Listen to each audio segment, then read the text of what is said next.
Senhores telespectadores da RTP Internacional, neste momento também, senhores telespectadores do Canal 1 da RTP, são 4h30 da tarde aqui em São Paulo, onde nós iniciamos uma entrevista exclusiva ao Presidente da República, Dr. Jorge Sampaio, no âmbito da sua visita de Estado ao Brasil.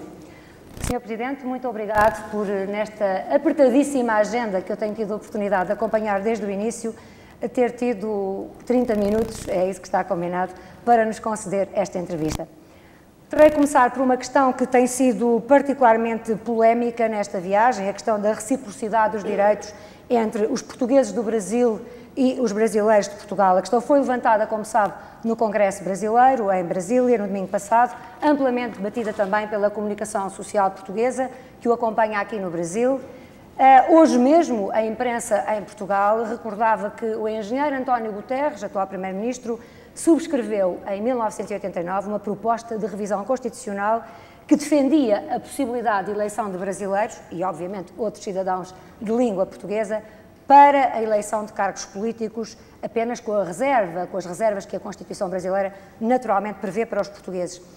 É óbvio, Sr. Presidente, neste momento para todos nós, que temos acompanhado esta visita, que a revisão constitucional não contentou as expectativas brasileiras nem certos setores políticos portugueses. O PSD, o PCP e o PP já se mostraram disponíveis para encontrar uma forma de ultrapassar estes obstáculos, embora não tenham dito exatamente como. A sua palavra aqui é importante, Sr. Presidente. O senhor considera que a reciprocidade já existe, mas, por outro lado, também afirmou, volto a recordá-lo no Congresso, quer que os brasileiros, nos termos da lei portuguesa e da sua possível e desejável evolução, desfrutem de um número crescente de direitos e oportunidades para se integrarem plenamente na sociedade em que escolheram viver. O que eu lhe pergunto, Sr. Presidente, no fundo é muito simples. Esta revisão constitucional que agora se concluiu esteve à altura do momento histórico que as relações luso-brasileiras atravessam? Olha, com toda a franqueza, quero em primeiro lugar saudar todos aqueles que na RTP Internacional estão a ver-nos e a ouvir-nos. É a segunda entrevista, das duas únicas entrevistas que fiz à televisão desde a minha eleição, foi a RTP Internacional. Quero saudar todos e quero saudar os portugueses que estão a ver a RTP. É evidente, eu não posso deixar de sorrir, que tendo mantido sobre a revisão constitucional aquilo que era a indispensável serenidade e silêncio do ponto de vista político, muito menos quebraria esse silêncio no Brasil, embora seja uma terra de acolhimento. E, portanto, não vou comentar a revisão constitucional portuguesa, não o fiz em Portugal, não o faço no Brasil. Eu tenho que promulgar aquilo que os senhores deputados entendem por conveniente. A segunda coisa que quero dizer, e tenho reparado e tenho feito eu próprio uma pedagogia, é que há uma enorme confusão que precisa ser urgentemente esclarecida por todos. Porque o que tem às vezes sido confundido é que, do lado brasileiro, por vezes, esquece que estamos a comparar duplas nacionalidades, porque a lei portuguesa, a lei da nacionalidade portuguesa, não faz perder a nacionalidade portuguesa a quem tem a nacionalidade brasileira. E nós verificamos que há muitos políticos brasileiros, ainda bem, que têm a naturalidade portuguesa, que têm a naturalidade brasileira e por isso mesmo estão onde estão e podem estar onde estão. O mesmo se passa connosco. Brasileiros que tenham também a naturalidade portuguesa, por esse facto, chegam a muitos cargos políticos. O que a Constituição portuguesa dizia e diz, aí não se modificou, foi que há o princípio da reciprocidade, com exceção de alguns cargos políticos. E quando estamos a falar disto, estamos a falar do estrangeiro, que nesse caso é o brasileiro e todos os países africanos onde se fala português. Diríamos, toda esta experiência, esta vivência, esta confusão, este esclarecimento, julgo ter de algum modo contribuído para isso, os senhores deputados que vieram comigo, enfim, os debates que houve sobre essa matéria. Eu vi algumas coisas extraordinárias, como, por exemplo, eu é que suprimi esse artigo, como se eu tivesse poderes para modificar o que veio da Assembleia da República. É óbvio que não tenho, nem faria, no caso concreto, mas, portanto, nós agora temos que, calmamente, e eu disse também no Congresso, certamente é isso no discurso, que não é só os portugueses que têm que fazer isso, é também os brasileiros que têm que fazer isso, para aqueles que têm dupla nacionalidade. e por isso mesmo, sobretudo para aqueles que só têm a nacionalidade portuguesa. Porque o problema está em causa é saber se os portugueses, só portugueses no Brasil, podem ter acesso a certos cargos políticos, só portugueses, não é os que são luso-brasileiros, porque esses têm a todos, com exceção de um. Eu acho que é muito importante que tenha relevado essa questão da dupla nacionalidade. É preciso saber agora se os brasileiros, só brasileiros, em Portugal, como os angolanos, os moçambicanos, os são-tomenses, os cabo-verdianos e, porventura, espero eu, necessariamente os timorenses, poderão exercer certos cargos políticos. Portanto, nós temos um quadro de reciprocidade inequívoco. O que precisamos de saber agora é se as exceções que existiam, e também existem noutras Constituições, se que existiam relativamente a esses estrangeiros que são, neste caso, os que falam português, se nós podemos aumentar, digamos, as suas possibilidades e, portanto, diminuir as exceções que existem, que também existem do lado brasileiro. Mas, portanto, tal como disse para si, esse é um processo em crescente evolução. É evidente. Eu tive o grato prazer, e quero saudar aqui sem nenhuma demagogia, tive o grato prazer de ver nos legisladores brasileiros e, sobretudo, no Sr. Presidente Fernando Henrique Cardoso, a percepção completa deste problema. E ao meu lado esclareceu, que eu ouvi várias vezes nos inúmeros encontros que tivemos nestas comemorações do 7 de setembro e noutros momentos, a oportunidade de ver que o Sr. Presidente da República do Brasil, profundo conhecedor da matéria, fez um esclarecimento pedagógico sobre a situação e a necessidade que, digamos, se verifique um impulso político sereno, porque esta visita de Estado é obviamente só possível porque houve um convite do Sr. Presidente do Brasil, das autoridades brasileiras. Um convite único que muito me comoveu e deve comover todos os portugueses, porque é estar no Dia Nacional do Brasil, assistir àquilo que foi, digamos, a referência histórica do tronco comum e que deu este admirável país, e ouvir dizer que o que é do nosso lado também é a mesma coisa, evidentemente, que estamos num momento excelente das relações económicas, estamos num momento excelente das relações culturais, as relações políticas, na sequência do que os dois governos têm feito, apontam caminhos concretos e evidentes. Bem, isto é o caldo de cultura extremamente importante para calmamente, sem demagogias, sem ninguém querer tirar da cartola o primeiro cartão, mas calmamente ver-se como é que isto pode ir evoluindo de uma forma equilibrada. De um lado e do outro do Atlântico. Como sabe, Dr. Jorge Sampaio, às vezes é mais fácil os presidentes entenderem-se e tem sido visível o grau de entendimento, de cumplicidade, diria eu, entre o Presidente de Portugal e o Presidente do Brasil nesta viagem, do que propriamente conseguir o mesmo grau de entendimento ao nível dos legisladores. Mas creio que ficou claro, e é óbvio que não é ao senhor que cabe neste momento aprofundar mais esta questão, embora me pareça poder concluir que o senhor desejará vê-la aprofundada. Eu permito-me, desculpe interromper, esta questão é muito importante e eu julgo que não é só, por usar a sua expressão, não é só ao nível dos presidentes. Eu julgo querer, por ter observado os senhores parlamentares, membros do governo de um lado e do outro, membros da comunicação social, duas coisas que são importantes a apontar aqui. Primeiro, isto requer calma e estudo e vontade política de avançar e, obviamente, que requer que aqueles que têm poder concreto para isto, de um lado e do outro do Atlântico, legisladores, membros do governo, etc., vão continuando nesta esteira que as relações luso-brasileiras, do momento, francamente justificam. Também compreendo que, não tendo aqui o Primeiro-Ministro, é irresistível colocar-lhe a questão assim. Sr. Presidente, uma outra questão importante que tem sido aqui referida desde o início da sua visita é o seu empenho em reforçar a ligação das comunidades à vida do nosso país, em particular, naturalmente, através do voto dos imigrantes, direito consignado na recente revisão constitucional de que já falámos. Mas o senhor sublinhou, por mais do que uma ocasião, que esse voto deve ser exercido por aqueles, e cito, que queiram e estejam em condições de acompanhar a vida nacional através da sua presença nas urnas de voto. Gostaria de aproveitar esta oportunidade para esclarecer também, e com muita clareza, a opinião do Sr. Presidente sobre esta questão que os partidos não terão resolvido completamente na Assembleia da República. O voto dos imigrantes, em sua opinião, tem de ser presencial, ou em que moldes é que, no fundo, se pode avaliar a tal capacidade de acompanhar a vida nacional que o senhor referiu? Eu não posso deixar de me sorrir, porque é uma homenagem à sua inteligência, se me permite. Muito obrigado, Sr. Presidente. E, portanto, ainda de si é, com certeza, essa matéria foi das mais controversas que existiu na Assembleia da República. E, portanto, se eu guardei um silêncio absoluto durante todos estes meses no Palácio de Belém, em Lisboa, não vou aproveitar este magnífico estudo e esta hospitalidade para dizer o que quer que seja sobre este problema. Mas, Sr. Presidente, o senhor aqui referiu-se ao assunto. O senhor aqui referiu-se ao assunto. Não. Quando o senhor diz aqueles que queiram e estejam em condições de acompanhar a vida nacional... Não me referi. Eu peço que diga o que é que isso significa. Significa o que os deputados puseram na revisão constitucional. Mas é que eles puseram pouco. Não, puseram isso. Pois é, puseram isso exatamente como eu promulguei a Constituição. Fui acompanhando o que lá se disse e uma das coisas que mereceu o consenso que levou aos 2/3 da votação foi essa frase. Se me disser assim... E agora, na prática, ora como é bem, que é, está bem. Presidente? Como é que é? Os senhores legisladores vão ter que fazer uma lei para a eleição... Concretizar esse princípio. Essa é que é a questão.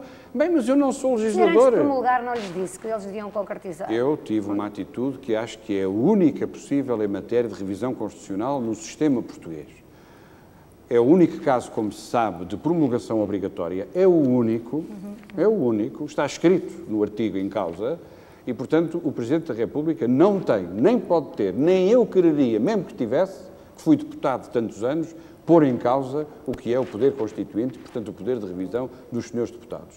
Admito, no limite, que se estivéssemos numa crise do país, então o problema poderia ser eventualmente diferente, mas então mergulhávamos numa crise absolutamente sinistra, porque era um confronto institucional e constitucional. Felizmente que o país está estável, está calmo, há discussão política, há liberdade política, cada um disse o que lhe apeteceu e bem durante os trabalhos, e o Presidente da República, neste caso, fez o que fez. Mas, e isso agora para responder à sua pergunta, como sabe, vários destes temas constitucionais ficaram consagrados na Constituição, mas agora vão ter leis ordinárias, leis comuns, digamos assim, não é a linguagem técnica, mas passa, em que estas coisas vão ser aprofundadas, têm que ser.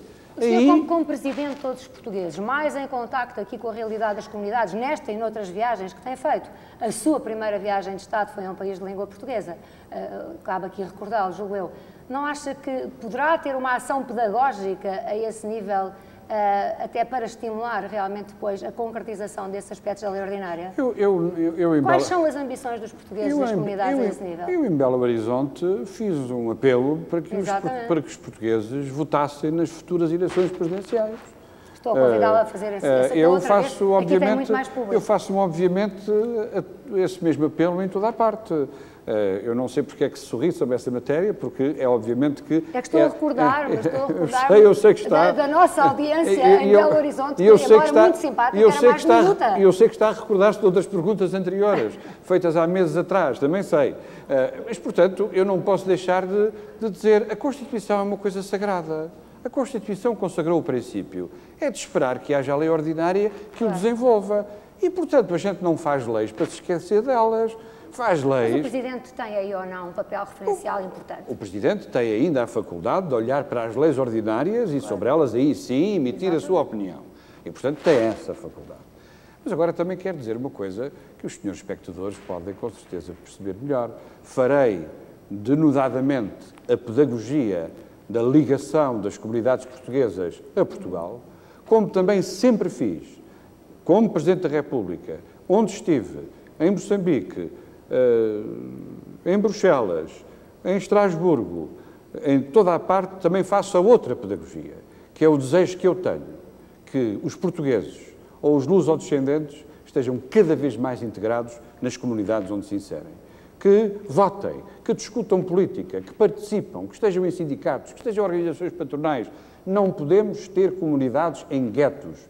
E tenho o gosto de ver que o Brasil é, a esse respeito, um caso extraordinário e, portanto, a gente perpassa a vida nacional brasileira e vê nas empresas, na cultura, nas câmaras políticas, portugueses de descendência, segundas gerações, o que quiser, ativamente inseridos na vida brasileira. Aliás, caberá aqui fiéis às suas raízes, porque essa é que é a maneira moderna de conceber esta relação.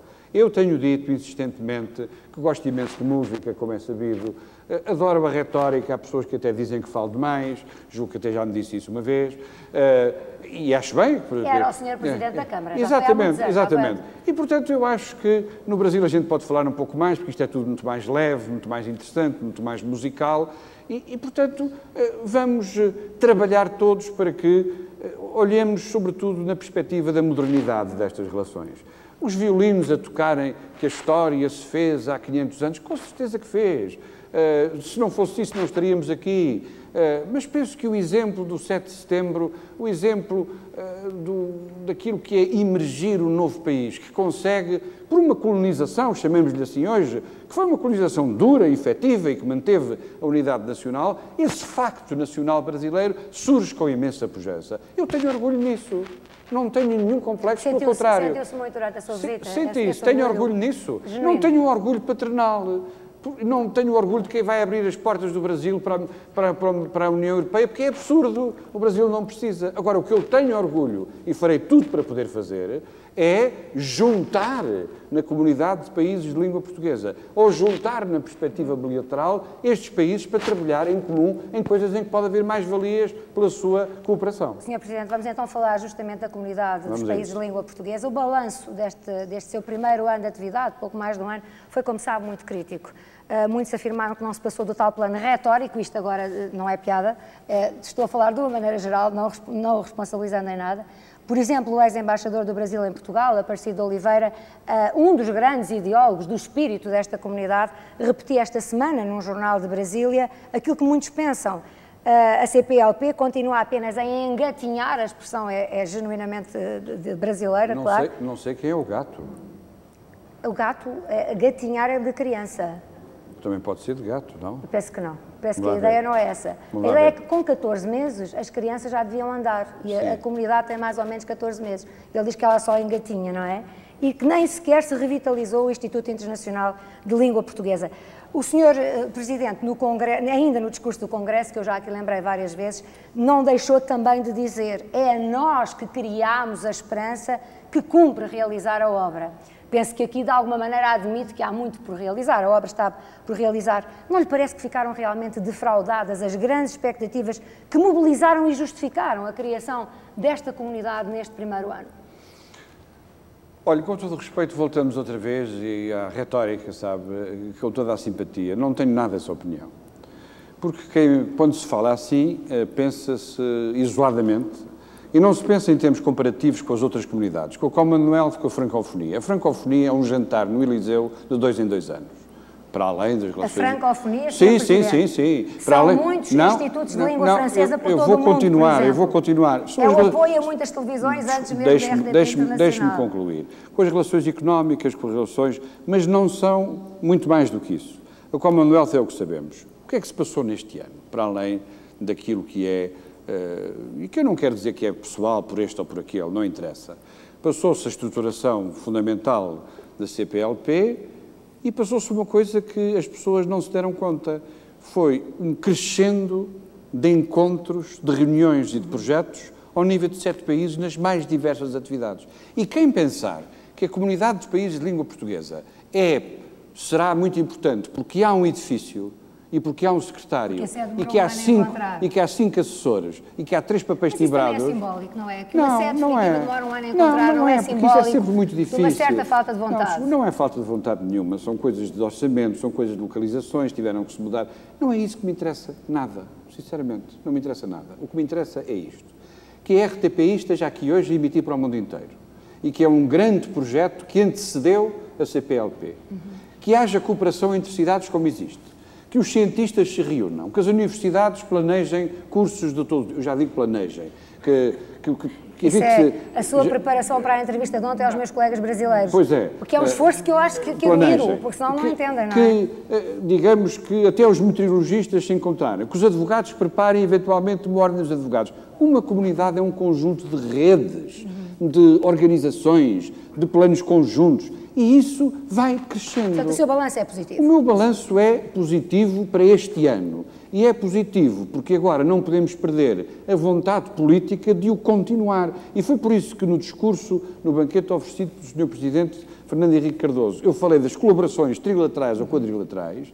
É por isso que continuamente digo que há que diversificar as várias propostas em conjunto e que a comunidade não será um edifício, nem um discurso anual, nem uma reunião de ministros. A comunidade só será se houver televisões a comunicarem entre si, se houver uma política de língua efetivamente programada e lançada com os livros escolares, por exemplo, para crianças que não têm livros nenhuns em vários países, se os advogados se encontrarem, se trocarem experiências as legislações.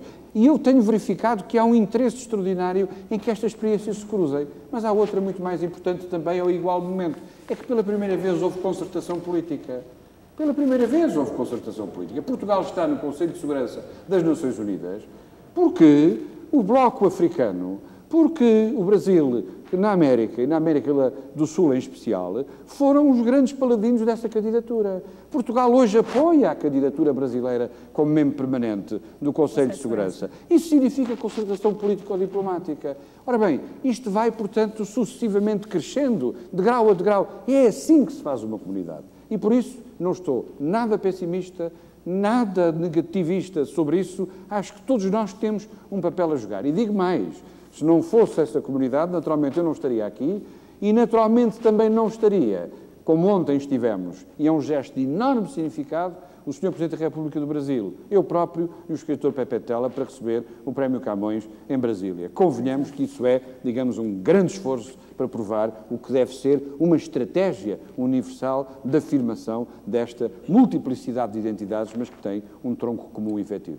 Sr. Presidente, vamos à questão de Timor, se me permite. Na CPLP, Timor tem neste momento apenas o estatuto de observador. Timor é uma das suas preocupações constantes e isso tem ficado demonstrado mais uma vez nesta viagem.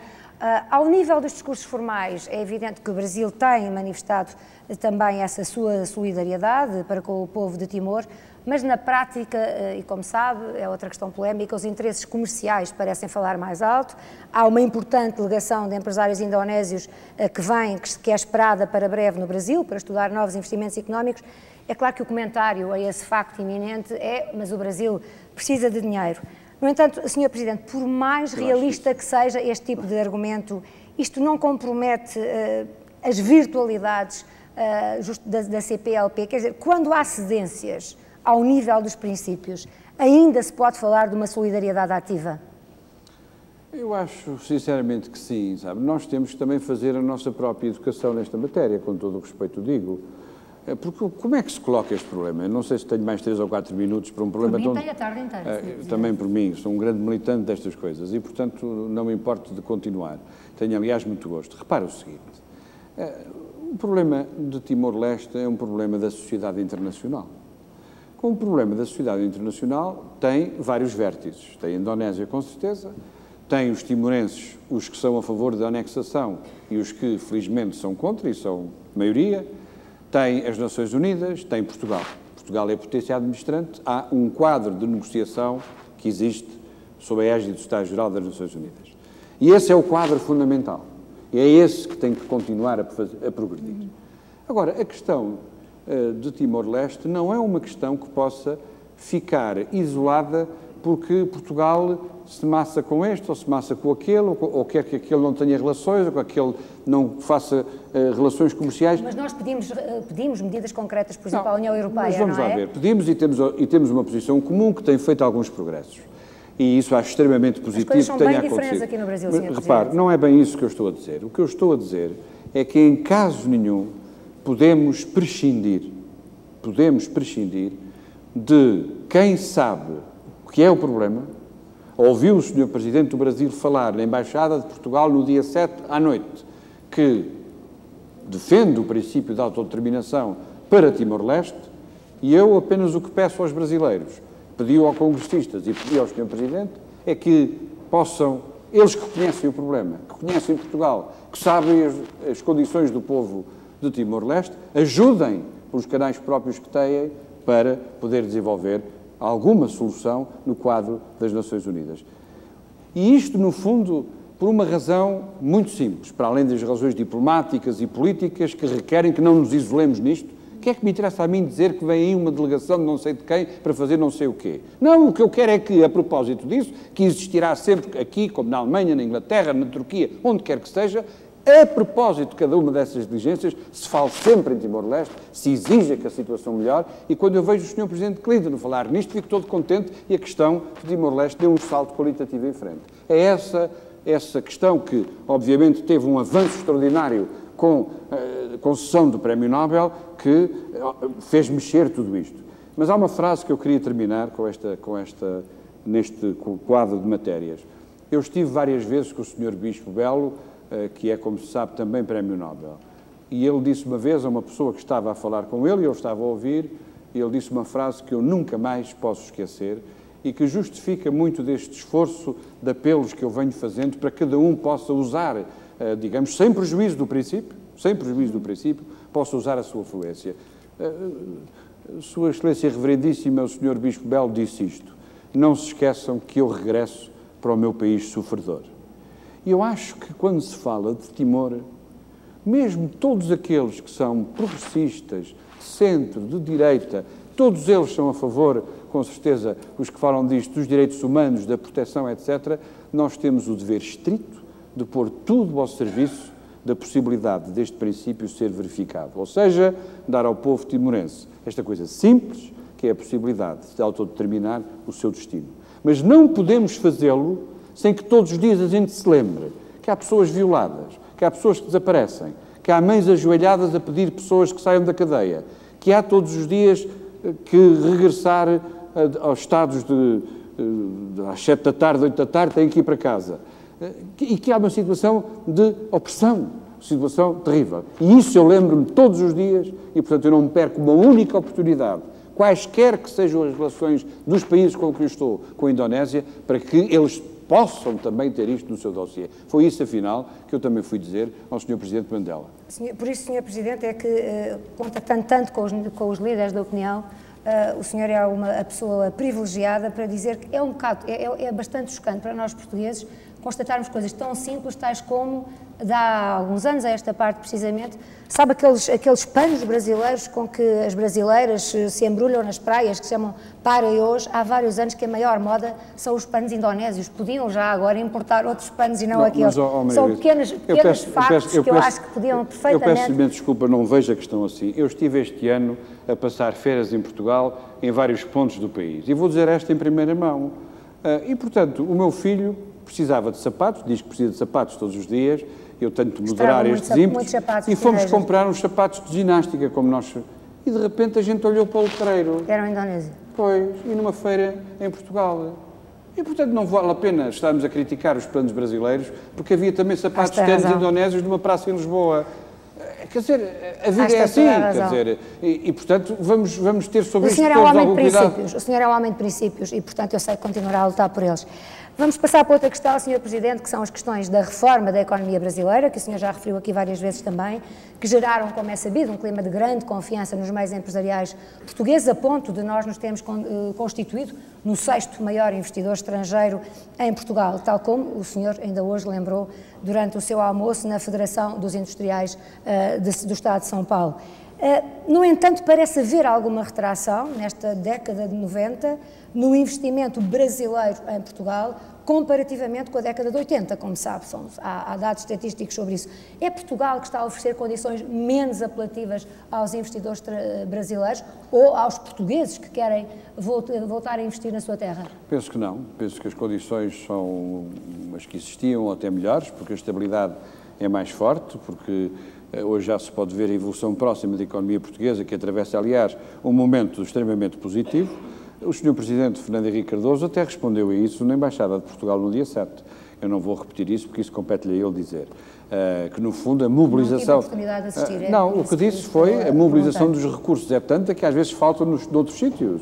E, portanto, eu tenho dito aqui no Brasil aquilo que firmemente desejo, é que o fluxo de investimento se faça nos dois países. Mas já que a sua audiência é fundamentalmente a da RTP Internacional e que há muitos portugueses residentes no Brasil, ou enfim, ou segundas gerações, a assistir ao programa e que podem ter algum receio de Penso que não devem ter nenhum receio. Porque as condições hoje podem ser menos apelativas. Eles retraíram-se por alguma razão, não é? Não, o que é que teria a dizer-lhes a esse respeito? Não acho, quer dizer, nós podemos, portugueses, estar até surpreendidos com o comportamento da economia portuguesa. Porque alguém há 4 anos não esperaria que chegássemos a quase a novembro ou outubro deste ano com os chamados critérios de Maastricht respeitados e, portanto, com o déficit público como ele está, com aquilo que significa uma inflação das mais baixas neste momento da Europa, se não das mais baixas mesmo, com aquilo que significam as perspectivas do investimento público e do investimento privado e, portanto, se pudéssemos dizer a comparação entre há 5 anos para cá, para não dizer 3 ou para não dizer 2, porque não seria suspeito, a verdade é que há condições até melhores e que é possível prever uma estabilidade da economia portuguesa. E se há um apelo que eu posso fazer para todos os portugueses, mas também necessariamente para todos os brasileiros, é que invistam em Portugal. Portugal precisa de investimento estrangeiro, tem condições para ele poder avançar e desejo que esse fluxo se faça nos 2 sentidos, através do Atlântico. Também neste almoço de hoje com os empresários aqui no Estado de São Paulo, o Sr. Presidente relembrou que as exigências da competitividade empresarial não podem relegar para segundo plano os níveis de proteção social. E ainda ontem, na entrevista à TV Cultura, com vários colegas meus de destacados órgãos de comunicação brasileiros, o senhor referiu várias vezes essa sua conhecida preocupação para com os excluídos. Excluídos que, aliás, se manifestaram, de alguma maneira, durante as cerimónias do Dia da Independência, em Brasília, no passado domingo, e com o apoio, por exemplo, da Conferência Nacional dos Bispos do Brasil. Senhor Presidente, eu sei que não é fácil responder a esta questão, mas o senhor ontem apelava para a necessidade de se fazer hoje em dia uma política mais próxima e mais transparente relativamente aos cidadãos. Estas visitas de Estado não passam sempre obrigatoriamente ao lado da realidade social que tanto o interessa e que nesta viagem vai ficar limitada à apresentação do projeto Favela Bairro no Rio de Janeiro? Bom, eu sorrio-me sempre porque na sua magnífica pergunta há seguramente 4 ou 5. Não há, Sr. Presidente. E, portanto, nem já tenho idade para não fazer 4 ou 5 perguntas numa pergunta. Portanto, se não aprendi isso, aprendi pouco. E portanto o que eu quero dizer é o seguinte, eu não faço nenhum comentário sobre política brasileira. Não posso fazer, não quero fazer, não devo fazer, não é da praxe fazer. Agora, o que eu fiz foi dizer quais são os problemas que na Europa e em Portugal, mas nomeadamente no quadro da União Europeia onde nos inserimos, os problemas que hoje existem de compatibilizar uma competitividade do ponto de vista económico e um rigor financeiro com a manutenção, embora adaptada, de um certo quadro de proteção social. Esse é um conjunto de preocupações que nós portugueses temos e que eu tenho há muito tempo. E acho que isso está em aberto do ponto de vista da resposta. Agora, se voltarmos para a visita de Estado, elas têm... Leva uma visão do seu ponto de vista suficientemente global, daquilo que lhe interessava sabe, mais conhecer o Brasil. Porque o Brasil teria o maior prazer em passar aqui 6 meses. É verdade, eu já vi referido na imprensa que a sua visita é muito longa, 10 dias, e 10 dias não chegam para nada. Num país desta dimensão, não é? Mas se fosse um dia diziam que era curta, em Portugal, se fosse, porque é 8 dizem que é comprida, paciência. O que interessa é que seja intensa e que permita conhecer o mais possível a variedade das cidades, a variedade das pessoas e a leitura da imprensa e a ouvir as pessoas com quem a gente contacta e as perguntas que faz. E, portanto, julgo que é possível hoje ter percebido mais coisas do que eu sabia há 8 dias, embora, como é natural, julgo ter-me preparado atentamente do ponto de vista histórico, económico, etc., para esta viagem. E depois, sabe, estas viagens não são um divertimento. Estas viagens são uma consagração ou uma abertura, no caso concreto, é uma consagração de um relacionamento, abrem pistas para o futuro, mas permitem que a gente pense mutuamente sobre o país de cada um. E isso foi muito importante para mim, perceber aquilo que de concreto neste momento se está a fazer no Brasil, o que é que significa de desenvolvimento, o que é que significa de modernização, as reformas que são necessárias, os problemas que existem, mas não posso comentar sobre eles. A minha responsabilidade é transmitir o momento que se vive também em Portugal.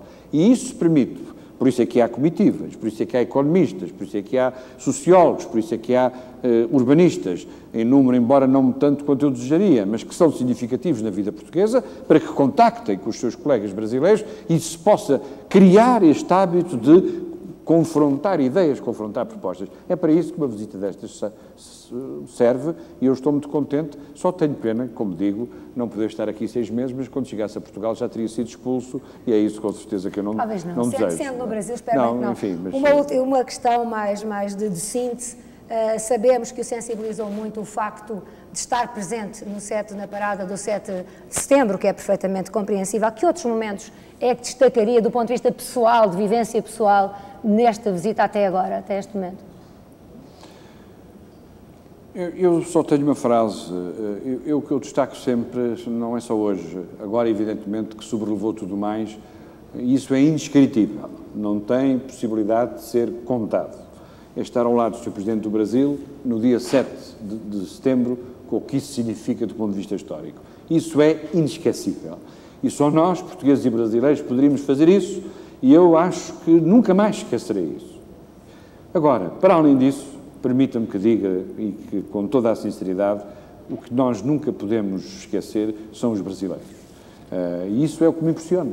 Não posso deixar de dizer, sejam empresários, sejam jornalistas, sejam homens de cultura, seja povo, seja a senhora que há bocadinho estava, uma brasileira, a parar a beber um coco, e eu também parei, e alguém lhe disse quem eu era, e fizemos uma saúde com os 2 cocos, ali a uma esquina, e isso foi tão bonito, quer dizer, tão natural, a senhora foi tão simpática, porventura surpreendida por eu estar ali ao lado dela. Então essa é uma recordação. Essa é uma recordação que não se esquece, mas se quiser ir à Portuguesa dos Desportos, ou ir hoje à Beneficência, depois ao Vasco da Gama, naturalmente ver o Fla-Flu na quinta-feira. Sr. Presidente, era isso que eu lhe ia perguntar. É conhecida a sua paixão pelo desporto. É feliz esta coincidência de poder assistir ao Fla-Flu na quinta-feira, Eu ando sempre que venho ao Brasil, ando sempre à procura de um jogo de futebol, espero que este consiga ver, e este é um clássico e, portanto, tenho muito gosto em poder Este é um grande clássico. Exatamente. Não me vá perguntar porque é que eu vou torcer, porque não respondo. Não vou. Porque também não sabia suficientemente pela porque também não sabia responder. Também não sabia responder. Conjecturas. Mas é de qualquer importante, maneira, importantíssimo. Sr. Presidente, muito obrigado pelos minutos que nos dispensou. Nós continuaremos dentro de poucos minutos com um grupo de empresários de brasileiros ou portugueses radicados no Brasil. Esteja atento, até já.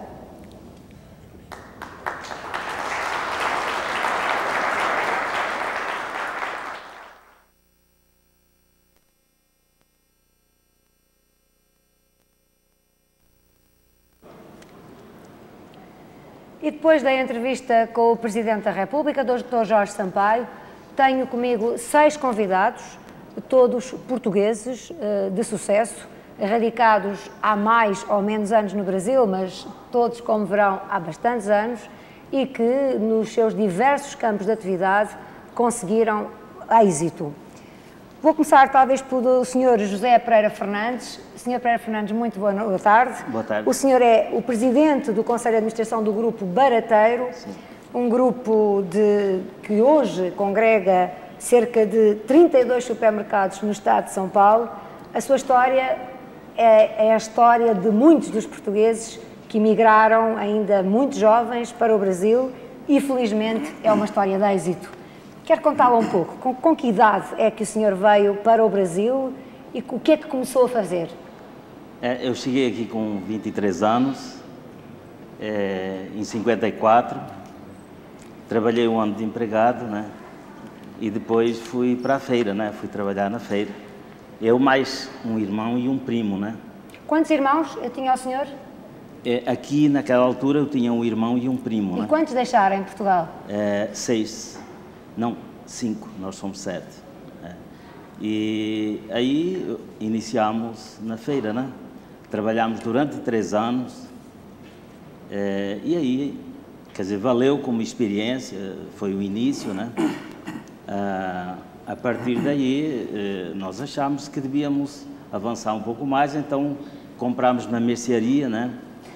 Diga uma coisa, Sr. Pereira Fernandes, só com o esforço do seu trabalho e do seu irmão e do seu primo, numa feira, era possível fazer a poupança necessária para depois vir a comprar a mercearia que vai dar origem à sua grande rede de supermercados hoje em dia? Sim. Isso era possível? Foi possível. Muito trabalho e economia. Muita economia, muito sacrifício, claro. Uma vida sofrida. Um trabalho, claro, bastante difícil, né? Isso só quem nos acompanhou naquela altura, né? Como era? Não havia folgas, não havia férias, não havia nada dessas coisas? Era trabalhar desde as 3 da manhã, das 2 às vezes, até 10, 11 horas da noite, né? Tínhamos mais uns 2 empregados naquela altura e durante 3 anos conseguimos poder sair da feira, porque a feira naquele tempo já era um negócio... era um negócio relativamente bom, né? Com uma certa dimensão. Sim, se vendia gêneros alimentícios, arroz, feijão, latarias, por aí fora, né? Então, ao fim de 3 anos, nós compramos uma mercearia, né? Pequena, claro. E depois, em 59, compramos uma outra, né? E em 65, nós iniciámos o autosserviço, que foi o supermercado. Chamado supermercado. Isto. Foram precursores disso, de supermercados aqui no estado de São Paulo? Não. Já existia há uns anos. Né? E aí nós formámos uma sociedade anónima, passou a ser então a rede Barateiro de supermercados. Porque essa última mercearia que o senhor comprou era a grande mercearia Barateiro, não é? Bem, aí é outra história, que quando eu cheguei, eu trabalhei nessa mercearia, ao Barateiro, né? No tal primeiro ano. Isso. Essa mercearia, o nome Barateiro era apenas um nome fantasia, né? A razão social era Coelho e Coelho, eram dois portugueses, né? Sim, já eram dois portugueses. Já. Mas eles, infelizmente, eu trabalhei lá um ano, depois, em 59, eles faliram, né? Por má administração, faliram, né? E aí nós soubemos e fomos alugar o prédio dos donos, claro, do prédio, e abrimos, passados 6 meses, abrimos lá com a grande mercearia ao Barateiro também, né? Mas isto era só nome fantasia, só para o público, não é? Não era razão social. A razão social era a Pedro Santos e Fernandes. Né? Mas havia essa filosofia de vender mais barato que os outros, com certeza, não é? Claro. É isso que conta para o nome. É claro. Então, trabalhámos até 65, em 65 formámos uma sociedade, juntámos mais sócios, né? Inclusive mais 2 irmãos e mais um pessoal, nós somos 8 sócios. Teve sempre a preocupação de mandar vir a família à medida que ia podendo? Foi uma coisa natural, foi vindo, né? Até os pais vieram depois em 69, né? Mas era importante para si, conseguir reunir aqui a sua família? Claro. É importante. E... Hoje, Sr. Pereira Fernandes, porque não podemos ficar muito tempo porque a minha história a contar a sua história, que seria enorme, extremamente interessante e que chegaria para esta segunda parte do programa. Hoje o senhor emprega 5.500 funcionários, não é? É verdade. E tenho muito orgulho em dizer, temos mais de 400 funcionários entre 15 e 30 anos de casa, né? Portanto, uma grande fidelidade à casa. Funcionários que hoje exercem postos de comando na empresa, inclusive nós temos uma diretoria executiva hoje, e onde alguns desses funcionários fazem parte dessa diretoria, se formaram dentro da empresa. Nós temos hoje advogados, médicos, economistas, administradores de empresas que se formaram na empresa, trabalhando na empresa, né? Entretanto, o senhor diversificou naturalmente os seus ramos de negócios. A um certo ponto nós começámos a construir lojas, claro, prédios próprios, né? Depois chegou um ponto que nós achámos que devíamos separar as atividades, então abrimos uma empresa de construção que é hoje dona dos prédios, né? E que aluga depois os para a empresa. Para a empresa. Então, a partir de 74, qualquer coisa, ela passou, os prédios passaram a ser dessa empresa e ela passou a construir e a alugar para o Barateiro, o que acontece até hoje, né? Portanto, então, uma filosofia de gestão completamente diferente dos seus tempos, do início da sua carreira, não é? É verdade, completamente. As coisas foram acontecendo, nada disso foi planejado, porque não era possível, não é? No fundo, limitou-se a acompanhar os tempos e as exigências da competitividade, porque deve ser muito dura aqui em São Paulo. Eu saí de Portugal apenas com uma determinação de vencer. Não sabia fazer o quê? Não tinha uma ideia? Nada. Eu não sabia o que é que eu ia encontrar pela frente, mas a minha determinação, eu falei, olha, se eu vencer, eu volto aqui, se não vencer, não volto, pronto. E, graças a Deus, isso aconteceu, claro, em função do esforço de uma equipe, inicialmente os sócios, claro, porque nós convivemos há 30 e tantos anos juntos, o que isso já significa uma boa união, não é? Claro. Sr. Pereira Fernandes, quais são hoje as suas relações com Portugal? Elas são O que é que o liga a Portugal ainda? O que é que o senhor tem lá? Quantas vezes é que lá vai? Tem a sua casa em Portugal? Nós temos casa, nós temos lá alguns investimentos, inclusive, né? Nós temos lá indústria, inclusive, temos lá com um sócio, né? E está satisfeito com os investimentos em Portugal? Bastante, tem bons resultados? Bastante. E a sua casa, como é que vai lá muitas vezes? Vou, normalmente sempre tem lá, nós somos uma família grande e sempre tem algum de nós lá de férias ou qualquer coisa. Normalmente ela fica um pouco tempo vazia, né? Porque nós construímos a casa Nós tínhamos dos nossos pais, isso assim, né? Mas depois construímos uma melhor, porque nós éramos de família pobre, né? Quer dizer, então a nossa casa era humilde, não tinha condições de... E tinha esse sonho de construir uma casa boa em Portugal? Eu tinha muito sonho, mas também, quer dizer, eu não sabia se ia poder, né? Mas quando eu pude, construímos inclusive uma igreja na nossa terra. Construiu uma igreja? Para o pessoal da nossa terra lá. Não tinha, porque a nossa terra é uma terra pequena. O senhor é de Coimbra, é ao pé de Coimbra? É perto de Coimbra. Eu até, eu não, acho que se vai passar lá, né? Mas a minha terra mesmo chama-se Palhagões. É uma terra pequena, tinha apenas, naquela altura, umas 7 casas ou qualquer coisa, né? A freguesia era Sebal Grande e o concelho de Condeixa Nova, distrito de Coimbra. Conheço muito bem. E fica apenas a 15 km de Coimbra. Mas não tinha igreja? Não tinha, tinha uma capelinha pequena. E os senhores construíram? Sim, nós construímos para o povo de lá, construímos. O que é que o senhor sente quando ouve, por exemplo, e aqui no Brasil ouve-se bastante, quando ouve contar anedotas sobre os portugueses, em que os portugueses são frequentemente pessoas menos inteligentes, pessoas menos atrasadas? O que é que o senhor sente?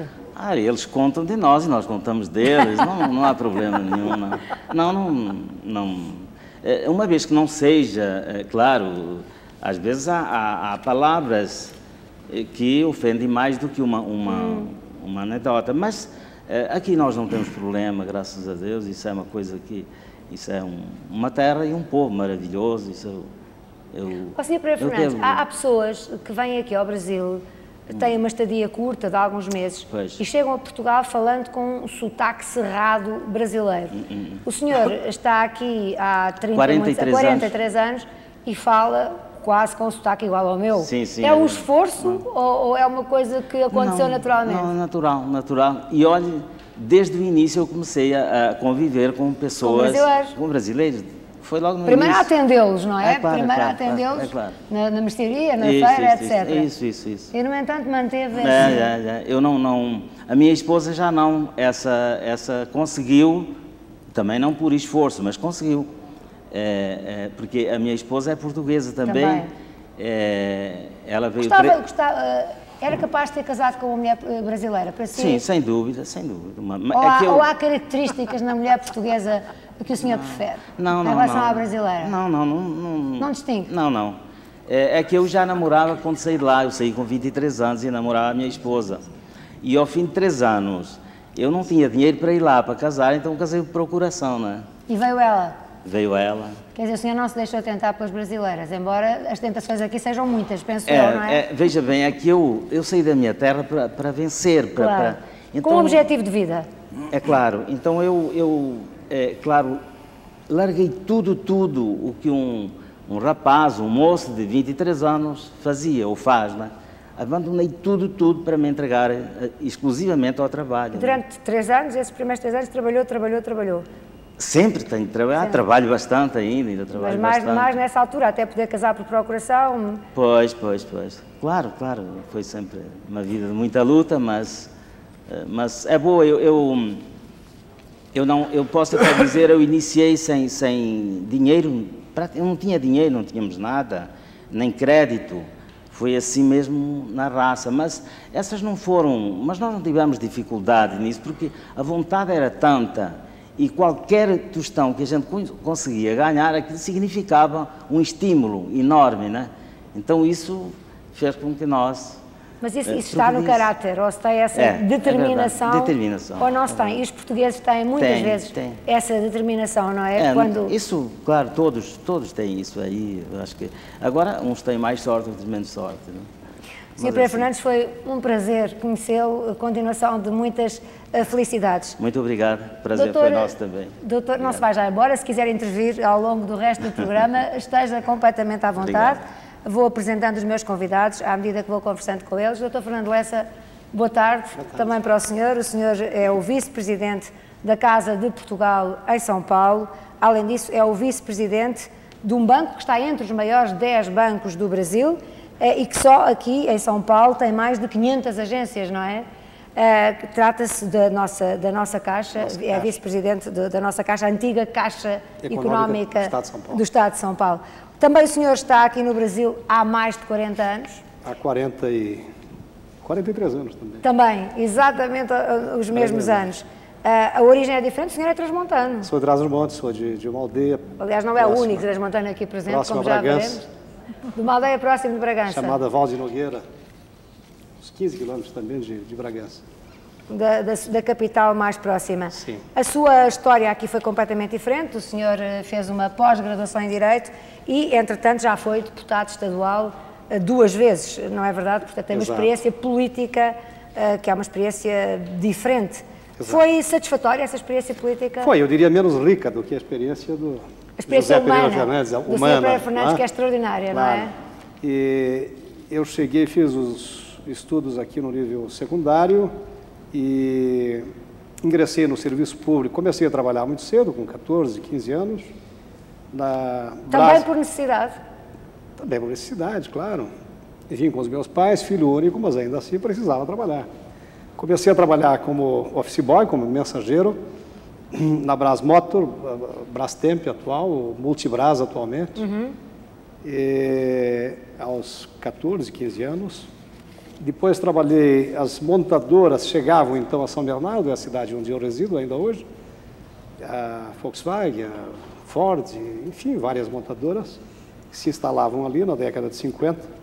Trabalhei na Willys, que viria a ser a precursora da Ford atual, e aos 21 anos ingressei no Serviço Público Municipal, na Prefeitura de São Bernardo, onde ocupei vários cargos, inclusive o de secretário de Educação e Cultura. Era uma questão de segurança ou teve algum apelo pelo serviço público? Isso interessava-o como causa? Olha, não sei, ao tempo de estudante eu tive uma liderança na faculdade? Não, ainda no secundário. E, portanto, um envolvimento já político desde então. E a minha inserção na vida brasileira se deu desde logo. Não é? E, perdoem pelo sotaque os que estão do outro lado do Atlântico. Como dizia o Sr. Pereira Fernandes, são coisas naturais. A mulher dele tem mais, ele tem menos, o senhor também tem mais, não é? Bom, então eu desde logo fui criado numa cidade que tem uma cultura fortemente ligada aos italianos, aquela região do ABC, o chamado ABC paulista, tem uma presença muito forte, eu tinha, agora nem tanto, mas tinha à época uma presença muito forte de famílias italianas, os nomes das famílias mais tradicionais são italianos. Portanto, eu me habituei com as coisas italianas. O primeiro baile a que eu fui foi na Sociedade Beneficente Italiana, casei com uma neta de italianos, aprendi a admirar as massas e a comida italiana em geral, né? Mas aprendi, sobretudo, a admirar as coisas brasileiras, a gostar da música brasileira, a gostar das mulheres brasileiras, por que não?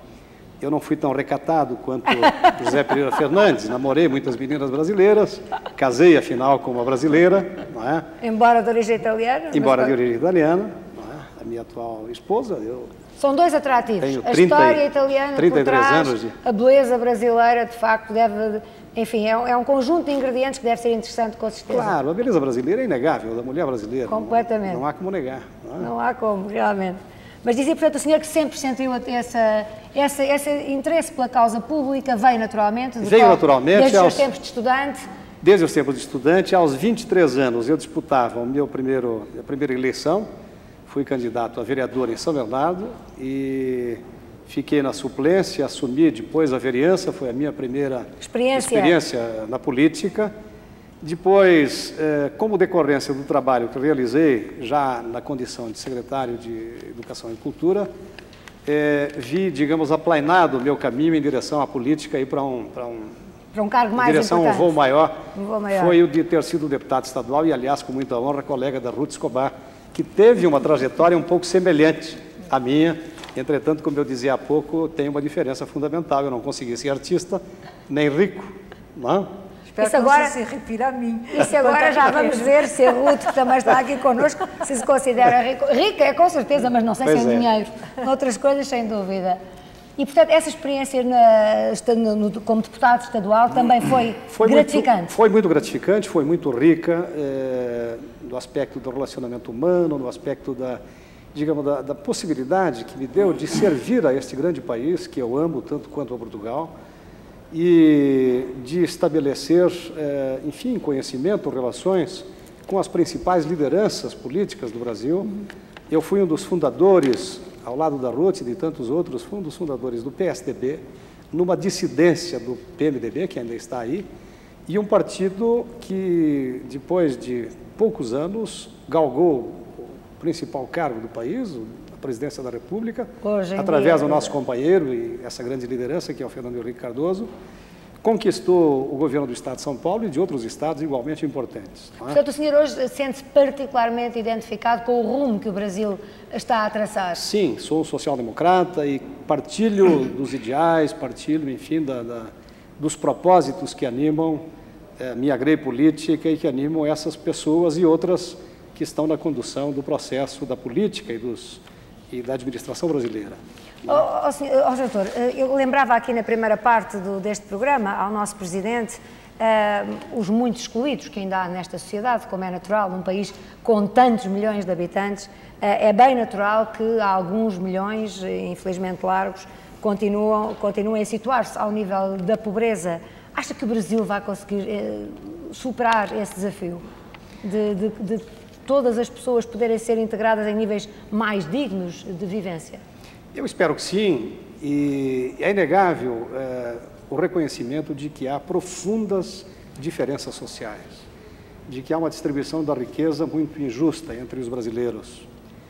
E o governo precisa, e de certa maneira já faz um esforço muito grande no sentido de, não de equalizar o que é impossível, mas de diminuir essas diferenças abissais que existem hoje.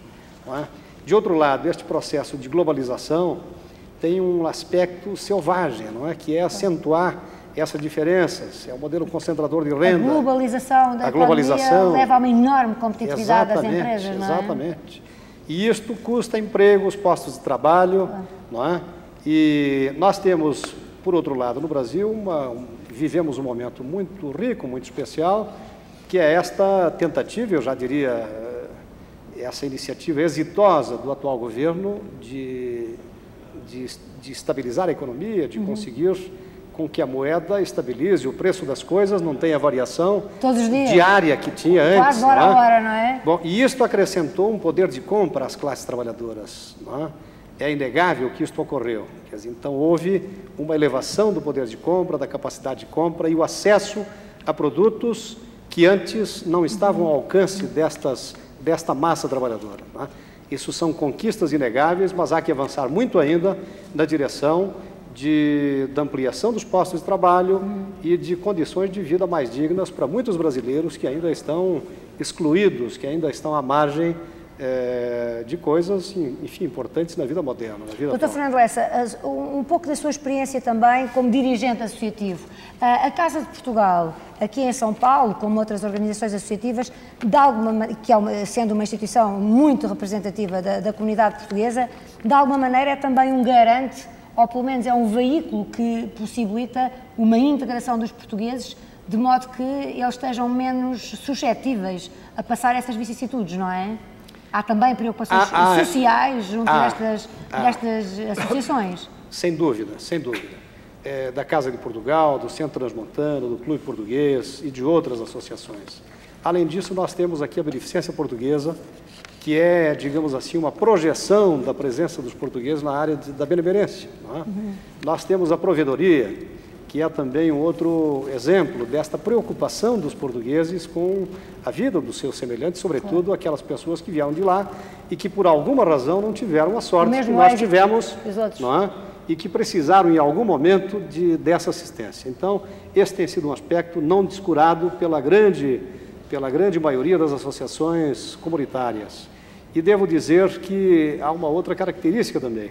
Os portugueses que aqui estão, eu posso dizer que hoje, na maioria, são empresários, se não grandes empresários, são médios ou pequenos empresários, são pessoas que tiveram sucesso na vida, quase todas, não é?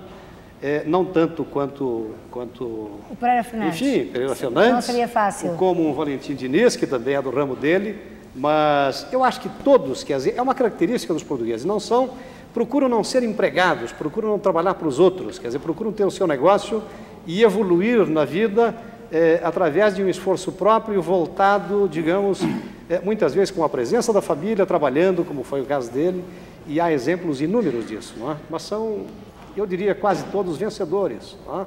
E aqueles que não foram, houve alguma razão, algum infortúnio para que não tivessem E era sido impossível exitosos. numa comunidade Claro, desta dimensão que isso não acontecesse. claro. Ruth Escobar, boa tarde, muito obrigado por ter estado também aqui. O Dr. Fernando Lessa já lembrou algum do seu passado e da sua atividade atual também. A Ruth é talvez dos meus entrevistados de hoje a mais conhecida junto de todas as comunidades portuguesas, um rosto muito visível pela sua vida de atriz, pela sua vida de empresária teatral, pelas suas idas a Portugal, que são têm sido bastante regulares ao longo do tempo. Eu, de qualquer maneira, lembraria que a Ruth é uma portuguesa do Porto, que emigrou para o Brasil muito, muito jovem e depois fez a sua vida, tirando alguns estudos teatrais em Paris, acabou por fazer a sua vida teatral, a sua carreira de empresária teatral de muito sucesso, também aqui. Isso paralelamente com uma vida política muito intensa, como há pouco recordava o Dr. Fernando Lessa. Ruth, como é que é possível a uma mulher portuguesa vencer, a uma mulher e portuguesa, vencer numa terra onde as mulheres, como há pouco dizia o Dr. Fernando Lessa, realmente são tão atraentes e onde, sem dúvida nenhuma, tal como acontece noutros países, e nomeadamente em Portugal, as mulheres ainda não têm lugares de grande proeminência, não é? Infelizmente não têm. É engraçado, porque olhando para a minha história, hoje que eu sou uma feminista, e eu sou hoje uma feminista, quer dizer, eu me tornei mulher a partir do dia que eu li as novas cartas portuguesas das Três Marias. Isso foi em 1973, porque eu estava em Portugal fazendo cemitério de automóveis. Das Três Marias, que vamos aqui recordar, são a Maria Velho da Costa, a Isabel Barreno e tivemos as duas são aqui. Três Marias.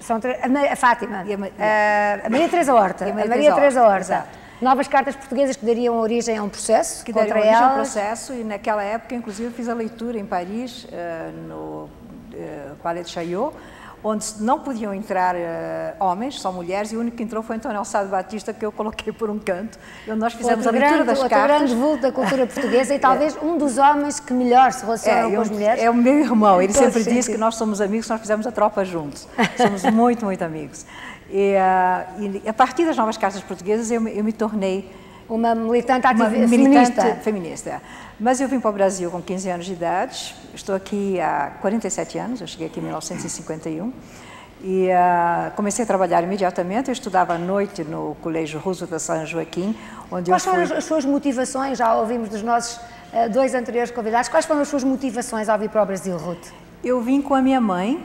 Eu estudava no colégio Carolina Michaelis e eu acho que o que colocou uma carga, eu fiz uma carga muito pesada em cima da minha mãe, porque eu, quando tinha 13 anos de idade, descobri que era filha de pai incógnito, que hoje isso não existe mais em Portugal, mas naquela época existia, sim. Existia, quer dizer, minha mãe teve uma relação amorosa com um cidadão que não quis assumir a paternidade.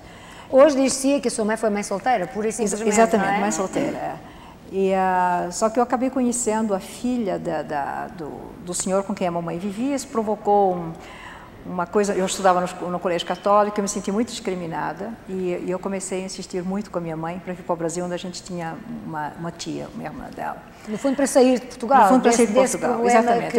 No Porto, é uma cidade... era difícil viver, uma cidade, na altura, muito conservadora. Muito conservadora. Conservadora. E daí eu cheguei aqui, eu fui estudar, e durante o dia eu vendi anúncios de publicidade, até que eu criei uma revista da colônia portuguesa chamada Ala Riba. O título de um filme, português também. E com essa revista, quer dizer, eu consegui pagar meus estudos. E em 1956, com a revista ainda, eu saí para cobrir a questão do Goa da Moidio e fui dar a volta ao mundo. Era muito jovem. Era muito jovem, tinha 19 anos de idade.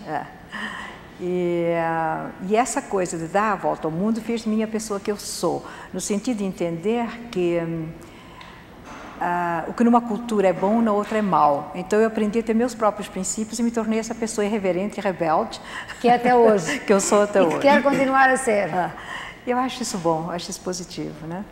E daí eu abri meu teatro em 1964, eu tinha 28 anos de idade. Teatro Ruth Escobar, que Como é que talvez... isso foi possível, Ruth? Em termos de investimento, como é que você teve possibilidade económica de realizar? Você sabe que quando eu esse estava em evento? Portugal, meu apelido na escola era o Diabo, porque eu fazia todos os diabos de Gil Vicente. Era o sonho da minha vida, era fazer teatro. Em 1954, eu fui para Paris estudar, né? E daí, quando eu voltei, eu falei, eu tenho que ter meu próprio espaço, porque várias vezes eu passei testes e eu não conseguia. Uma vez eu tentei entrar no elenco da Maria Della Costa e eu fui reprovada porque tinha muito sotaque português. E o que você veja, uma atriz com sotaque, se ela for fazer uma tragédia, quer dizer, a conotação humorística com o português, se você for fazer uma tragédia, as pessoas começam a rir. Claro. E o que eu tive que, depois ao tempo, com aulas e tudo isso, de adaptar, e quer dizer, mesmo assim, quando eu estou no palco, a formação melódica da frase ainda vem com aquela coisa portuguesa, mas eu consigo falar, como eu estou falando agora, ou começar imediatamente a falar com o sotaque da minha terra. É muito engraçado que meus amigos dizem, eu estou numa mesa, tem um português de um lado e um brasileiro do outro, e eu falo em português com ele, depois começo a falar em brasileiro com ele, é como se eu estivesse falando duas línguas. Pô, afinal você é atriz, é uma grande atriz, isso também é essa faceta que facilita, não é?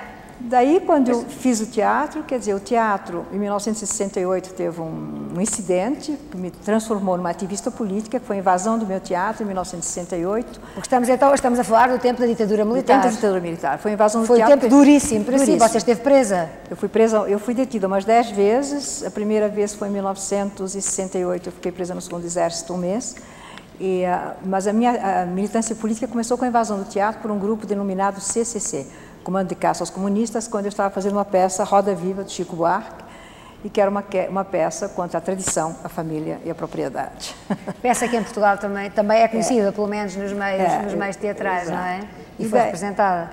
E daí o teatro, a partir de 68, quer dizer, ele se transformou num centro de militância política. Quer dizer, o primeiro Congresso Nacional da Anistia aconteceu no meu teatro, em 1977. Em 78, eu secretariei o Congresso Internacional, um congresso em Roma pela anistia aqui no Brasil, e no dia que o congresso abria na Assembleia da República em Roma, o presidente Figueiredo decretou a anistia. Então, eu passei a ter uma enorme militância política, e depois da militância política que veio a militância feminista. Quer dizer, no meu teatro, em 1978, nós começamos a fazer as primeiras reuniões de mulheres às segundas-feiras, onde nós reuníamos vários segmentos da população, e a discussão naquela época era quem ama não mata, que era a quantidade, 3 mulheres por dia eram assassinadas nesse país pelos chamados crimes de amor, né?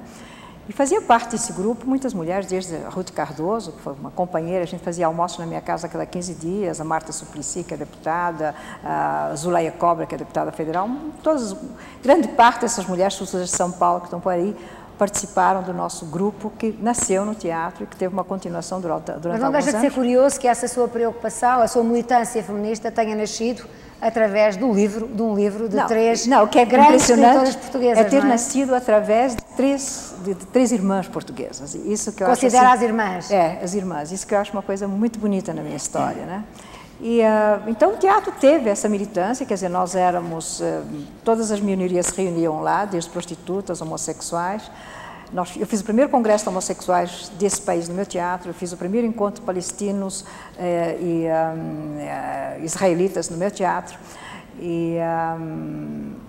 Inclusive, nós fizemos o primeiro encontro de prostitutas com a igreja, foi no meu teatro também. Eu fiquei 3 dias na zona, convencendo as prostitutas que nós daríamos segurança, que elas tinham que denunciar um delegado, então, chamado Riquetti, que as torturava e que as matava, né? Então, nós fizemos o primeiro encontro lá. Aliás, quem esteve no encontro foi o nosso companheiro da Assembleia, José Gregório, que representou a Comissão de Justiça e Paz.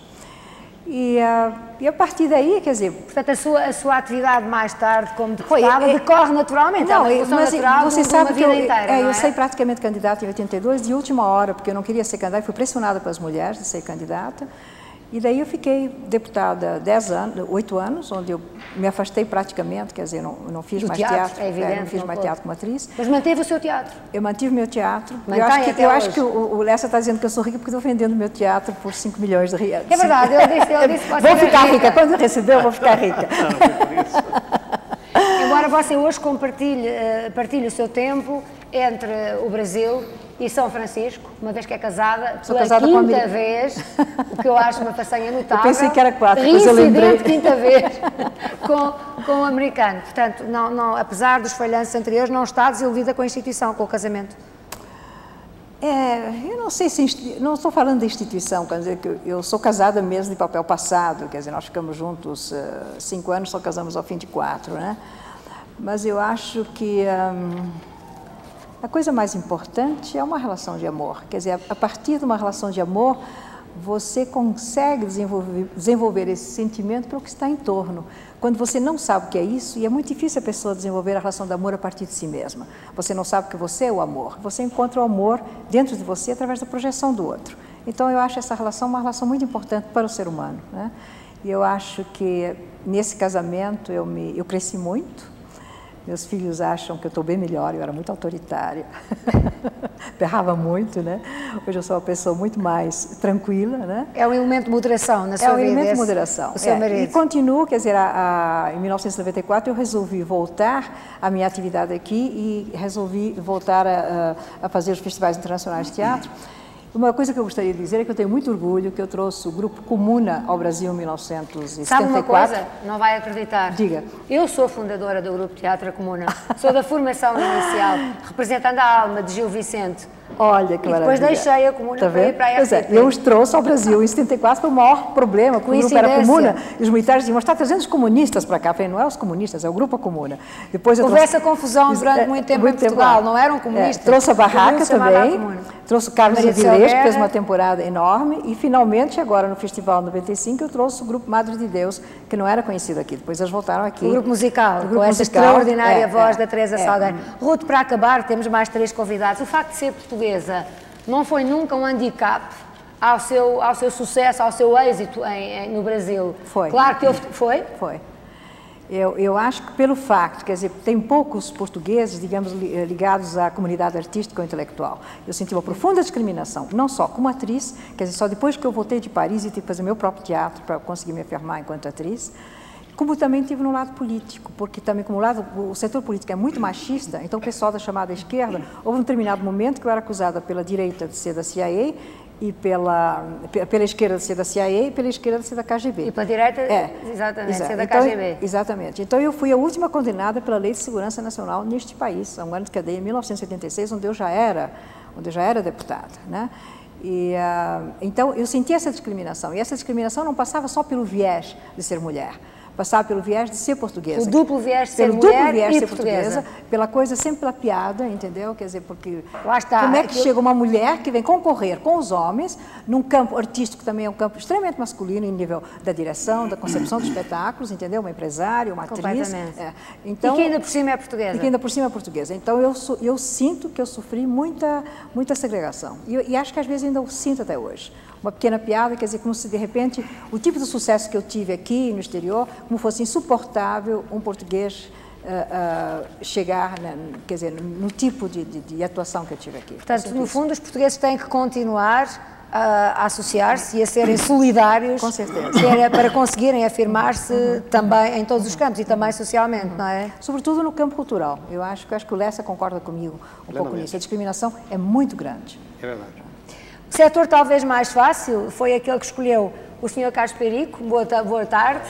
O senhor escolheu o setor da restauração, que é o seu, uma vez que tinha sido em concessionário de uma pousada em Elvas, em Portugal, e as pousadas em Portugal tiveram durante muitos anos e felizmente voltaram a ter um nível de qualidade muitíssimo grande, talvez não tanto como no seu tempo, uma vez que durante a sua gestão a pousada de Elvas conseguiu a proeza extraordinária de ter 3 estrelas no Guia Michelin. Não me consta que mais nenhuma vez que isso tenha acontecido com nenhuma pousada portuguesa. Não sei mesmo se terão alguma estrela, quanto mais 3, não é? Portanto, o senhor faz lá a falta, mas conseguiu aqui no Brasil, para onde veio em 1976, impor-se num setor muitíssimo competitivo, que é o setor da restauração, porque come-se muito bem no Brasil. Pelo menos nós, portugueses, chegamos aqui e temos essa ideia, não é? De que se come admiravelmente no Brasil. O senhor conseguiu, através dos seus restaurantes antiquários, tanto aqui em São Paulo como no do Rio de Janeiro, eu só tenho o prazer de conhecer o do Rio de Janeiro, impor completamente a qualidade da sua cozinha. Foi difícil? Foi muito difícil. Foi? Muito difícil. Mas foi rápido. Teve que se mudar tudo, eu tive que aprender tudo de novo. Porque a pessoa que vem para o Brasil querendo impor, não consegue. Tem que aprender com o brasileiro o dia a dia. Aprender o jeito deles. Aprender a comida que gosta, você teve tudo de princípio. E custou-lhe essa mudança? O senhor é um alentejano. É como gosto muito, mas foi é fácil, um alentejano, vinha com aquelas, com certeza, com a excelente gastronomia da sua terra, não é? Não teve êxito. É possível fazer passar essa gastronomia aqui? A comida minha é comida alentejana. Mas adaptada ao Brasil. Em que é que consiste essa adaptação fundamentalmente? Mais leve, comida mais leve. A nossa é pesada, não é? É muito pesada. E eu tenho muitos pratos brasileiros também, não é? Portanto, teve que fazer essa conjugação. Quando viemos os principais restaurantes portugueses, né, eles todos ficaram só na comida nossa, né? E eu tive mais facilidade e botei comida também brasileira. Né? Em introduzir a comida brasileira. Hoje em dia o senhor está perfeitamente integrado e os seus restaurantes têm fama e proveito, direi eu, de ser dos melhores restaurantes do Brasil, não é? Olha, essa aposta, o senhor fez deliberadamente uma aposta numa certa sofisticação. Era como eu trabalhava lá em Portugal. Era como sabia trabalhar. E ao nível de investimento, o que é que isso representou de esforço? Como é que foi? Foi difícil? Eu quando cheguei ao Brasil trabalhava em antiguidades, né? Em Portugal também trabalhava. Daí o nome dos seus restaurantes. Eu não esperava abrir restaurante. Depois é que surgiu com o Pedro Leitão, quase me obrigou a abrir o restaurante. E depois foi sempre um maior sucesso. E depois daí eu tive vários restaurantes, né?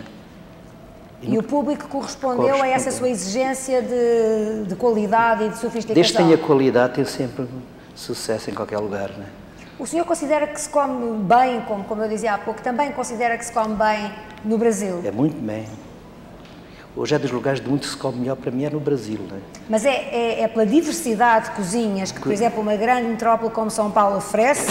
Eu ontem tive a ocasião de jantar num excelente restaurante italiano. E a matéria-prima é muito franceses, é a matéria-prima também é muito boa. Que é muito diversificada, não é? Muito boa. Tanto ao nível dos vegetais como das carnes. E as pessoas, os donos do restaurante, trabalham diretamente no restaurante. Né? É o seu caso? É o caso meu, né? E o caso dos colegas, né? Nós na Europa a gente tem 2, 3 restaurantes e coisa vai. Entrega. E aqui não, nós temos que estar sempre. O senhor aqui continua a ocupar-se de tudo, das compras? Tudo. Aqui tem que se matar todos os dias um leão, né? É do Brasil, não é só do seu setor. Não, mas é todas as coisas, né? Mas a pessoa não consegue fazer nada. A regra do Brasil é essa, um leão por dia? Porque é difícil, a pessoa não pode, todos os dias é não pode uma vida nova. Nos louros, diríamos. Eu estava lá em Portugal, a gente lá para, descansa, né?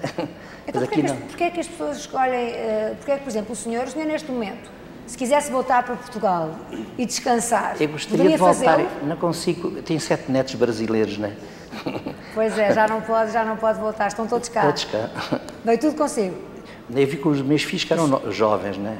E até os casaram, cá a sua vida, casaram e tenho 7 netos brasileiros, né? Vai muitas vezes a Portugal ainda? Eu vou pouco, de 2 em 2 anos eu vou. Que eu ainda tenho lá uns armazéns de antiguidades, de vez em quando vou. E tenho casa lá. Não vai mais porque a sua vida, justamente como dizia há bocado, é muito ocupada. Porque tem de estar diretamente à frente. Mas os seus filhos trabalham consigo, não é?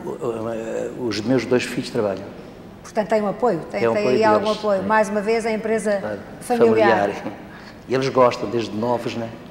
Pois é, é um setor em que hoje eles nasceram, né? Nasceram nisso. Continuação de bons sucessos. Muito obrigado. Dr. António Carrelhas, muito boa tarde.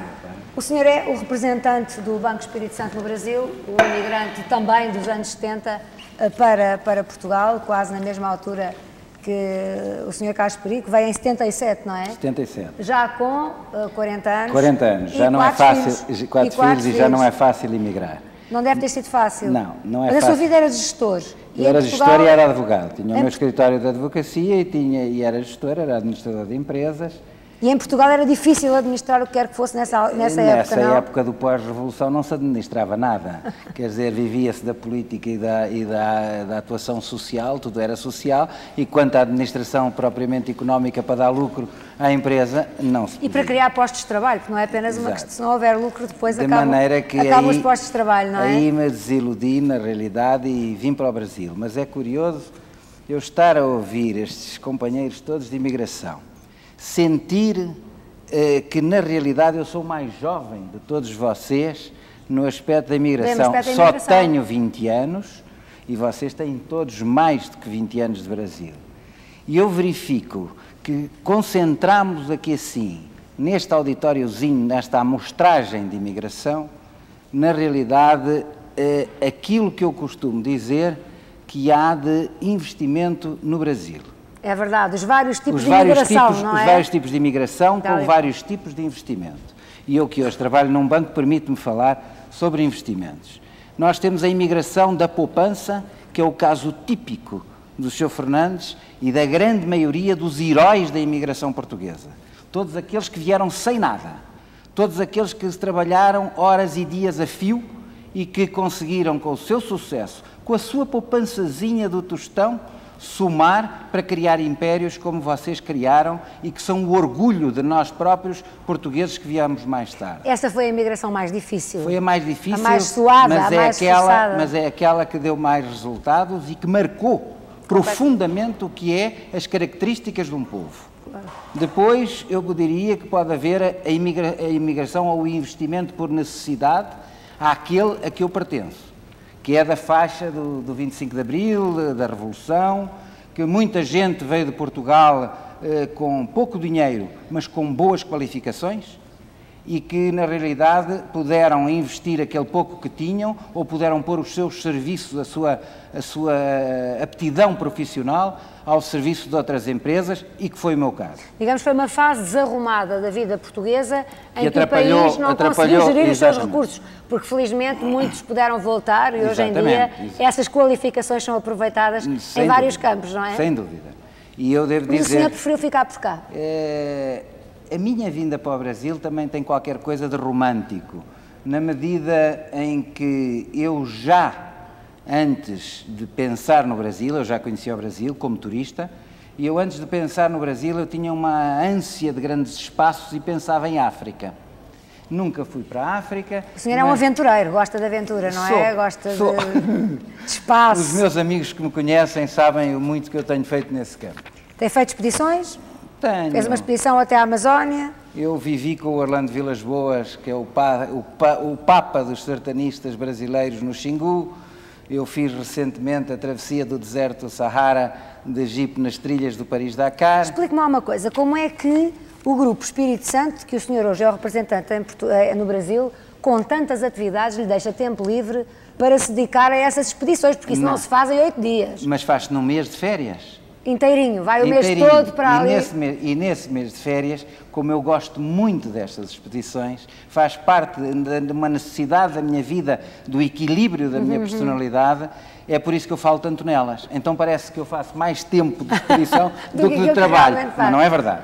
Não é verdade. Você trabalha 11 meses a pensar nesse espaço livre. Devo dizer que ainda há coisa de um mês atrás, tirei as minhas férias para fazer a pé, na Cordilheira dos Andes, a trilha dos Incas, de Cusco a Machu Picchu, a 4.200 metros de altitude e de mochila nas costas. Fantástico, é invejável. Essa energia é absolutamente invejável. Vejo que a banca não lhe retira essa energia. A banca parece um setor extremamente absorvente. Eu espero que não. Fez com companheiros, com a sua família? Desafiei, quem é que o acompanha nessas andanças? Desafiei o Sousa Tavares, que fez comigo o deserto, mas ele não veio. O Miguel, o meu colega, o Miguel Sousa Tavares. A grande paixão dele é o deserto. Parece-me que não são as cordilheiras. E desafiei a Céu Pires de Lima e o marido, que fizeram também o deserto, que ela é realizista dos Dakars, e ela veio. Então vieram 5 de Portugal e mais 3 meus amigos daqui assim, um inglês e eu e um outro brasileiro, e fizemos isso agora recentemente. E acaba as férias recuperado ou mais morto que vivo? Esse panorama de férias não é exatamente aquilo que nós podemos pensar que é uma coisa muito revigorante. Acabo recuperado, eu tenho que dizer que acabo recuperado, senão os meus patrões que me ouvem por aí acham que eu estou sempre de férias. Hein? Atenção! Hein? Acho que com as responsabilidades que o senhor tem hoje, os seus patrões não duvidam das suas capacidades. Mas não há dúvida que a terceira fase que eu lhe ia referir dos investimentos é uma fase maravilhosa que nós estamos a viver no Brasil, que é a fase dos investimentos, da opção, que eu chamo de opção consciente, na medida em que o Brasil se tornou um polo extremamente atrativo para todo o capital estrangeiro. Ainda há pouco dissemos isso, na primeira parte deste programa se recordava que Portugal foi o 6º investidor estrangeiro no Brasil este ano. O Banco Espírito Santo, juntamente com o Grupo Monteiro Aranha, comprou recentemente mais um grupo brasileiro, o Grupo Boa Vista, o Banco Boa Vista, não é? O Grupo Espírito Santo estava no Brasil, está no Brasil desde a Revolução, portanto, desde 75 que vieram para aqui assim. Comprou-se nessa altura, e eu não trabalhava com eles nessa altura, eu trabalhava numa empresa americana e brasileira, aqui em São Paulo, e eles compraram um banquinho, que era o Banco Interatlântico, que foi efetivamente desenvolvido e ao longo destes anos todos cresceu, e hoje temos uma parceria muito boa nesse Banco Interatlântico com o Crédit Agricole, que é um dos grandes bancos franceses, e com um grupo brasileiro muito renomado e muito tradicional, que é o Grupo Monteiro Aranha. E foi justamente ao sentir que o Banco Interatlântico no Brasil, que era um banco de negócios, um banco de investimento, tinha um nicho que precisava de expandir até para apoiar as comunidades portuguesas, que eu sou uma pessoa que vivo vibrantemente preocupado com as comunidades portuguesas, que é um banco muito virado para a pequena poupança, exatamente, não é? Adquiriu um banco médio que fusionado que é o Boa Vista, que é fusionado com o Interatlântico, virou o nono banco português, o nono banco no Brasil. No Brasil. No Brasil. Doutor António Carrelhas, quais é que são as grandes oportunidades de investimento, se tivesse que dar um conselho aos nossos telespectadores, quais são as oportunidades de investimento neste momento no Brasil? Olha, eu diria, eu não gosto de meter a foice em seara alheia, mas eu não posso dar especificamente um conselho de invista aqui ou invista ali, cada um sabe do seu negócio.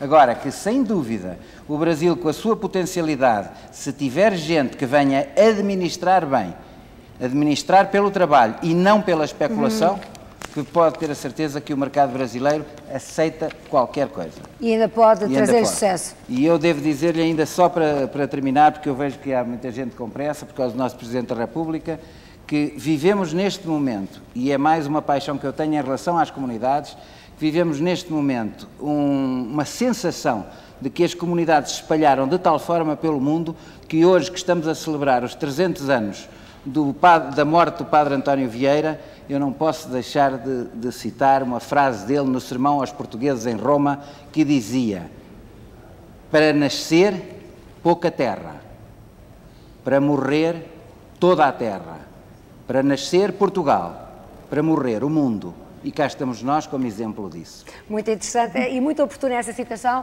Doutor Fernando Lessa, eu sei que tem que se ausentar para receber o Presidente da República para o saudar. Eu peço-lhe o favor, que agradeço-lhe a sua disponibilidade, desculpe este pequeno atraso, muito boa tarde. Quero agradecer muito também. E também se vai embora, então até já nos voltaremos a encontrar, se quiserem sair os dois, muito obrigado. E nós também estamos prestes a acabar. O meu último convidado de hoje, o último só nesta distribuição a falar, é o Dr. Fernando Moreto, que é o diretor comercial das Empresas Moreto, uma empresa particularmente dedicada aos granitos e a outras pedras brasileiras. Outra história, como dizia há pouco o Dr. Carrelhas, da imigração dessa primeira fase, em que os portugueses, outro transmontante, no caso do Dr. Moreto, vinham para o Brasil por necessidade, muito jovens na maior parte dos casos, e para aqui encontrarem um sucesso e condições de vida que em Portugal não lhes eram favoráveis. Como é que foi esse princípio de vida desde os 10 anos imigrado aqui em Portugal? Aqui no Brasil, perdão. Bem, primeiramente eu gostaria de parabenizar você pela excelente entrevistadora que você é. Muito obrigado. Na qual eu assisti quando você entrevistou o nosso querido presidente de Portugal. E, em segundo lugar, gostaria de aproveitar também este momento para dar um alô para todos os telespectadores da RTP portuguesa, que realmente é um prazer estar sendo aqui entrevistada por vocês. Respondendo à sua pergunta, eu não sou diferente da história de todo imigrante. Eu cheguei ao Brasil em 1951, com toda a família, e nós viemos para o Brasil por opção de uma necessidade de realmente sair de um país que não oferecia opções. Toda a família eram 10 irmãos? 10 irmãos. Nessa altura? Nessa altura. Então, por opção, nós escolhemos o Brasil. E essa terra maravilhosa nos recebeu de braços abertos. Já fazem 46 anos que aqui estou. Formei família toda brasileira, a minha esposa inclusive, e já tenho 4 filhos, 3 netos, enfim, como vida de imigrante, trabalhei desde os 14 anos, também como o Dr. Fernando Lessa, comecei como office boy. E também como ele se conseguiu formar, licenciar, Sim, não é verdade? Eu sou formado em administração, de empresas. E temos hoje uma atividade bastante ampla em vários setores, na qual envolve pecuária, construção e também a extração e industrialização de pedras ornamentais. É um setor muito competitivo aqui no Brasil, não é? É, extremamente competitivo. Realmente, o país como um todo, com a globalização da economia, tudo ficou competitivo. Claro. Mas o nosso setor em particular, talvez tenha sido um dos piores, os mais atingidos. Porque hoje, por exemplo, qualquer país no mundo, principalmente aqueles menos desenvolvidos, como China, Índia, eles colocam as pedras ornamentais em preços extremamente baratos, na qual nós somos obrigados a nos aprimorar, então modernizar a empresa e produzir a preços interessantes, competitivos, interessantes e que tenham qualidade. E ao mesmo tempo o senhor teve sempre preocupações sociais. Sim, sim. Preocupações sociais que, através da direção da Associação Portuguesa de Desportos, não é verdade? Onde o senhor esteve 6 anos, e mais tarde também como gestor do Centro Transmontano de São Paulo, onde o senhor está hoje, procurando resolver uma situação que era difícil economicamente, mas que poderá ser algo muito importante para os muitos associados, chegaram a ser 200 mil, que através do Centro Transmontano, por exemplo, podem dispor de um plano de saúde. Isso foi sempre para si uma preocupação. Perfeito. Eu diria a respeito do Centro Transmontano o seguinte, que para mim foi uma obsessão muito grande, quando eu vi, há um ano atrás, o Centro Transmontano à beira da falência, na qual eu estava deixando sem atendimento médico os nossos patrícios. O que sempre tinha acontecido, sempre tinha havido os nossos velhinhos, aposentados. Exatamente. E eu tomei isso a peito, a pulso, como nós diremos. A peito, e como uma obsessão, falei, não, isso não é possível. O português não nasceu para ser caloteiro. O português não nasceu para deixar de pagar a conta. Então o Centro Transmontano irá pagar as suas contas e irá continuar prestando os serviços de atendimento da saúde. Então, o seu desafio é até ao fim do ano... O meu desafio foi de salvar a dívida monumental. E já está praticamente equacionado. Nós hoje devemos muito pouco valor, nós devíamos 55 milhões de dólares, estamos devendo apenas 13 milhões de dólares, e o atendimento do plano continua completamente normal. Estamos agora em fase de expansão novamente para readquirir o número de associados que nós tínhamos anteriormente. Anos atrás. Anos atrás. Sr. Moredo, muito obrigado também por ter estado aqui.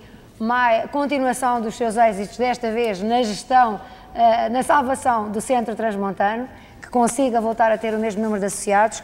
E na terceira parte deste programa, nós vamos ficar com um grupo musical muito particular.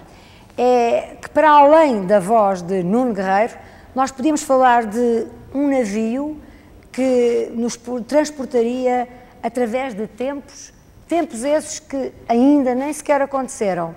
Vou deixar-vos na terceira parte com a aula dos namorados.